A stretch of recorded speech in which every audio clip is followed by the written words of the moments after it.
निर्जला एकादशी व्रत कथा। निर्जला एकादशी हिंदू धर्म की सबसे प्रमुख एवं पुण्यदायक एकादशियों में से एक है। यह ज्येष्ठ मास की शुक्ल पक्ष की एकादशी को आती है।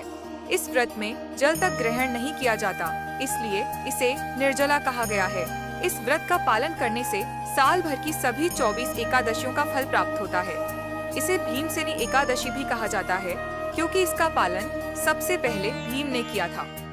एक बार पांडवों में सबसे बलशाली भीमसेन ने भगवान श्री व्यास जी से कहा, भगवान, मेरे भाई युधिष्ठिर, अर्जुन, नकुल, सहदेव और माता कुंती सभी एकादशी व्रत करते हैं, किंतु मैं भूखा नहीं रह सकता, अतः मैं व्रत नहीं कर पाता।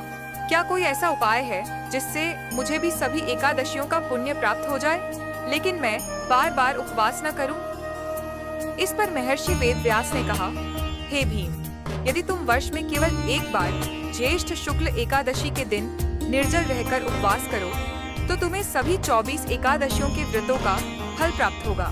परंतु ध्यान रहे, इस व्रत में जल की एक बूंद भी नहीं पीनी है, अन्यथा व्रत निष्फल हो जाएगा। भीम को भोजन के प्रति अत्यधिक लगाव था, लेकिन उन्होंने व्रत का संकल्प लिया। इस दिन उन्होंने न तो जल ग्रहण किया, न अन्न। व्रत की कठोरता के कारण वे दिन भर असहाय से रहे, परंतु भगवान विष्णु का ध्यान करते रहे। द्वादशी के दिन उन्होंने स्नान कर ब्राह्मणों को अन्न, वस्त्र और दान देकर व्रत का पारण किया। उस दिन स्वर्गलोक में देवताओं ने पुष्प वर्षा की और आकाशवाणी हुई, भीम ने निर्जला व्रत किया है, यह सभी व्रतों में श्रेष्ठ है। इस व्रत से सभी एकादशियों का फल प्राप्त हुआ है। निर्जला एकादशी व्रत का महत्व। वेद, पुराण और धर्मशास्त्र इस व्रत को सभी एकादशियों से श्रेष्ठ बताते हैं। व्रती को अंत में विष्णुलोक की प्राप्ति होती है। यह व्रत समस्त पापों का नाश करता है। इसे भीमसेनी एकादशी भी कहते हैं। व्रत विधि: सत्यनिष्ठ पालन। वेद: दशमी को सायंकाल में हल्का सात्विक भोजन लें। 2. एकादशी को प्रातः स्नान कर निर्जल व्रत का संकल्प लें। 3. दिन भर भगवान विष्णु की पूजा, व्रत कथा श्रवण और जप करें।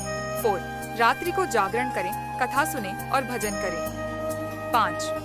द्वादशी के दिन प्रातः स्नान कर ब्राह्मणों को अन्न वस्त्र दान देकर व्रत का पारण करें।